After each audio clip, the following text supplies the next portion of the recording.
সম্মানিত বিনিয়োগকারী ভাই বোনেরা, আসসালামু আলাইকুম। আশা করি আপনারা সবাই ভালো আছেন, শারীরিকভাবে সুস্থ আছেন। আমি আজকে 8ই অক্টোবর মঙ্গলবার 2024 এই ভিডিও আলোচনা করছি এবং আমার আজকের আলোচনার শিরোনাম হচ্ছে 80% কমে যে একেবারে তলানিতে চলে আসা শেয়ারটি কি এবার গেনে যাওয়া শুরু করবে বা মুভ করবে?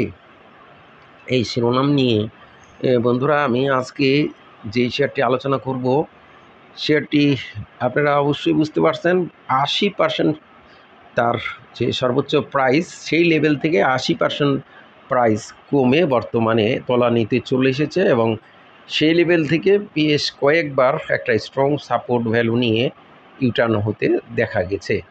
তো আমরা তেমন একটি শেয়ার আলোচনা করব। তার পূর্বে আপনাদেরকে বলে রাখা ভালো, আপনারা রিসেন্ট টাইমে দেখেছেন আমি এই 10 বাজারেও অগ্নি সিস্টেম নিয়ে বেশ কয়েকবার আলোচনা করেছি। গত দিনেও আলোচনা করেছিলাম, তার আগেও আলোচনা করেছি বেশ কয়েকদিন ধরেই।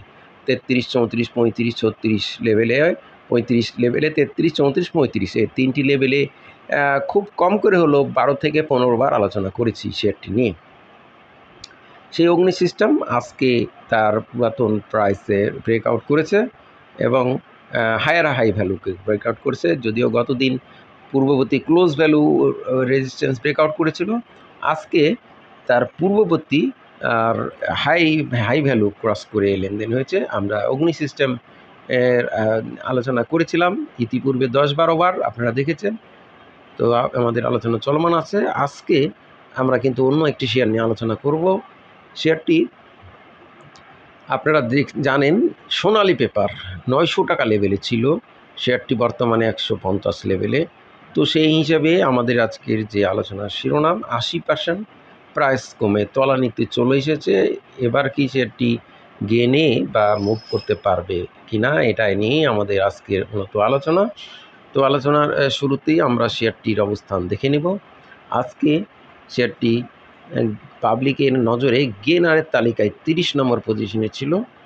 1,86,871টি ভলিউম নিয়ে 2,84,00,000 টাকার শেয়ার ট্রানজ্যাকশন করে আমরা আজকে দেখেছি দিন শেষে 2.87% ইনক্রিজ করে 4 টাকা 30 পয়সা দাম বেড়ে 154 টাকা 30 পয়সা তার ক্লোজ ভ্যালু ছিল।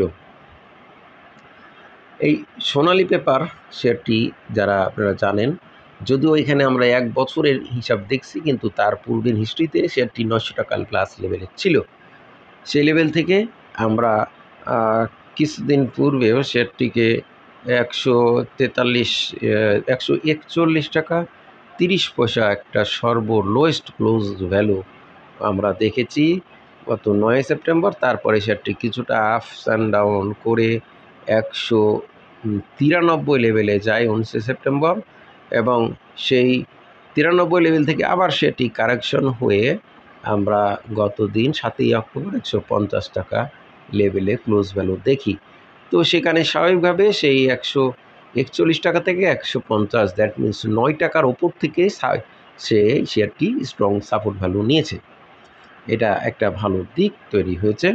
তো যেহেতু শেয়ারটি আজকে আমরা যদি নিউজ দেখি, গত রবিবারে শেয়ারটির কিন্তু আজকের কোনো নিউজ নেই, গত রবিবারে শেয়ারটি ডিভিডেন্ড ডিক্লারেশনের ডেট দিয়েছে 10 তারিখ এবং তারা সেদিন ডিভিডেন্ডের বিষয়ে জানাবে। আমরা এই সোনালী পেপার শেয়ারটির কিছু ফান্ডামেন্টাল টেকনিক্যাল বিষয়গুলো দেখব। জুন ক্লোজিং শেয়ারটি 3,29,00,000 শেয়ার, নেট অ্যাসেট ভ্যালু 162 টাকা 74 পয়সা, অসাধারণ নেট অ্যাসেট ভ্যালু অনুযায়ী 1,627 টাকা হলেও তার ফান্ডামেন্টাল রেশিও কিন্তু বহন করবে। ইপিএস 2 টাকা 40, বর্তমানে পি রেশিও 64.29, যা এটা একটা দুর্বল মনোবৃত্তি এবং ঝুঁকিপূর্ণ অবস্থানে পি রেশিও। আমরা দেখছি শেয়ারটির ইপিএসের গ্রোথ কিন্তু খারাপ হয়েছে। ফার্স্ট কোয়ার্টারে 5 টাকা 57 থাকলেও সেকেন্ড কোয়ার্টারে -17 পয়সা, থার্ড কোয়ার্টারে -3 টাকা 60। ওভারঅল শেয়ারটির কিন্তু নেট অপারেটিং ক্যাশ ফ্লো ভালো আমরা দেখছি, 1 টাকা 64, সেকেন্ড কোয়ার্টারে 12 টাকা 17, থার্ড কোয়ার্টারে 14 টাকা 3 পয়সা, আর 2.59% হচ্ছে ডিভিডেন্ড ইল্ড। তো বন্ধুরা শেয়ারটি কিন্তু 10 তারিখে ডিভিডেন্ড ঘোষণা করবে।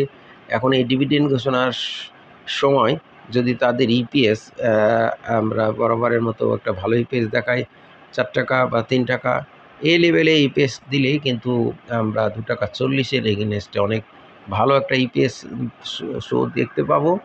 এরপরেও শেয়ারটির সামনে যেহেতু ডিভিডেন্ডের বিষয় রয়েছে, তারপরে তার একটা ফ্যাক্ট রয়েছে ফার্স্ট কোয়ার্টার ওভারঅল শেয়ারটির প্রতি পাবলিকের কিন্তু আজকেও একটা সুদৃষ্টি দেখেছি, এবং যার ফলে শেয়ারটি কিন্তু আজকে পজিটিভ মুভমেন্টে ছিল। আমরা আরেকটি বিষয় দেখব, শেয়ারটির কিন্তু নেট অপারেটিং ক্যাশ ফ্লো কিন্তু যদিও পজিটিভ, কিন্তু কোয়ার্টার 3 ইপিএস কিন্তু ডিক্রিজ করছে। 40% ক্যাশ তারা গতবার দিয়েছিল, এটাও একটা ভালো দিক, তাদের ডিভিডেন্ড হিস্ট্রি একটা ভালো সাপোর্ট করা যায়। দেখুন শেয়ারটির টোটাল হোল্ডিং পার্সেন্টেজ সেপ্টেম্বরে আমরা দেখতে পেয়েছি ডিরেক্টরের কাছে 67.51%, 2,22,00,000। ফরেন গভর্নমেন্টের কাছে কোনো শেয়ার নেই। ফরেন কোটায় 0.96 কমেছে 30 সেপ্টেম্বর, 6.62% বেড়েছে, 6% রয়েছে ইনস্টিটিউটের কাছে 22 লাখ শেয়ার, এবং ফরেন কোটায় কোনো শেয়ার নেই। পাবলিকের কাছে 0.96 বেড়ে 25.87%, 85 লাখ শেয়ার রয়েছে। আমরা এই সোনালী পেপার শেয়ারটির 300 দিনের এভারেজ যদি দেখি, ম্যাক্সিমাম প্রাইস 199.50, এভারেজ প্রাইস হচ্ছে 170 টাকা, ম্যাক্সিমাম ভলিউম 6,96,000। তো আপনারা লক্ষ্য করুন এই সোনালী পেপার শেয়ারটি কিন্তু রিসেন্ট টাইমে খুব বেশি পরিমাণে ভলিউম হচ্ছে না, এবং খুব বেশি পরিমাণে ভলিউম বলতে আমরা গত 19 সেপ্টেম্বর যে ভলিউম দেখেছি 6,42,000, এবং সেই লেভেল থেকে যে শেয়ারটি প্রাইস ফল করেছে দেশের অর্থনৈতিক বিভিন্ন রকমের রাজনৈতিক প্রেক্ষাপট, সামাজিক প্রেক্ষাপটের ভিত্তিতে বাজার অস্থিতিশীল হওয়ার কারণে এটা প্রাইস ফল করেছে। তো এখন আমাদেরকে এই সোনালী পেপার বিষয়ে দেখতে হবে শেয়ারটি আগামী দিনগুলোতে কেমন অবস্থান ধরে রাখতে পারে। সেই ক্ষেত্রে আমরা এই সোনালী পেপার শেয়ারটির যদি যাচাই বাছাই করি, তাহলে এই সোনালী পেপার শেয়ারটি কিন্তু ডিভিডেন্ডের পূর্বে একটা ভালো অবস্থান হতে দেখি, এবং ডিভিডেন্ড আফটার ডিভিডেন্ডও শেয়ারটির ভালো অবস্থান হতে দেখতে পাই। এখন আমাদেরকে খেয়াল রাখতে হবে যে এই শেয়ারটি তার নিকটবর্তী পূর্ববর্তী ক্লোজ ভ্যালু ক্রস করে নতুন ক্লোজ ভ্যালু করছে কিনা। সেক্ষেত্রে আমাদেরকে প্রথমেই দেখতে হবে শেয়ারটি তার নিকটবর্তী ক্লোজ ভ্যালু, সেক্ষেত্রে 58 টাকা 70 পয়সার উপরে যদি শেয়ারটি লেনদেন হয়, 58-র উপরে শেয়ারটি যদি 68 টাকা উপরে লেনদেন হয়, তাহলে শেয়ারটি কিন্তু পুনরায় একটা ভালো হওয়ার সম্ভাবনা উড়িয়ে দেওয়া যাবে না। তো বন্ধুরা আমাদের এই যে আজকের যে আলোচনা চলছে চলমান রয়েছে, এই আলোচনাটা কিন্তু সকলের বোঝানোর জন্য এবং এই আলোচনা থেকে কেউ বাই সেল করবেন না। এবং আপনারা জানেন আমার আলোচনা বুঝে যাওয়ার জন্য আজকে আপনাদের সামনে এই সোনালী পেপার নিয়ে যে শেয়ারটি আলোচনা করলাম, শেয়ারটি কিন্তু আমরা দেখছি একেবারেই তলানিতে চলে এসেছে। 141 টাকা 30 পয়সাতে শেয়ারটি নেমে আসতে দেখেছিলাম 9 সেপ্টেম্বর, তারপর 150 টাকা আমরা দেখেছিলাম 7 অক্টোবর। তো স্বাভাবিকভাবেই শেয়ারটি একেবারে তলানিতে চলে এসে পাবলিকের নজরের আছে, এবং শেয়ারটি একটা ভালো অবস্থান তৈরি করে ভালো পজিশনে যাওয়ার জন্য রেডি আছে। তবে এখানে আমাদেরকে একটা খেয়াল রাখতে হবে, প্রথমে আমাদেরকে দেখতে হবে শেয়ারটি 159 টাকা লেনদেন হচ্ছে কিনা। সেক্ষেত্রে 159 টাকা লেনদেন হলে শেয়ারটির কিন্তু একটা ভালো পজিশন তৈরি হবে, তবে 162 টাকা লেনদেন হলে শেয়ারটির পুনরায় বিশাল একটা ভালো হওয়ার সম্ভাবনাকে উড়িয়ে দেওয়া যাবে না। তো বন্ধুরা আমার এই আলোচনা কাউকে বাই বা সেল করা, প্রমোট করা উৎসাহিত করার উদ্দেশ্য নয়, শুধুমাত্র শেয়ারগুলোর অবস্থান জানানোর ধারাবাহিক আলোচনা। তাই নিজে জেনে বুঝে সিদ্ধান্ত নেবেন, বুঝবে কান দেন না, প্যানিক কাউকে প্যানিক করবেন না। আজকে বন্ধু সব ভালো থাকুন। আসসালামু আলাইকুম।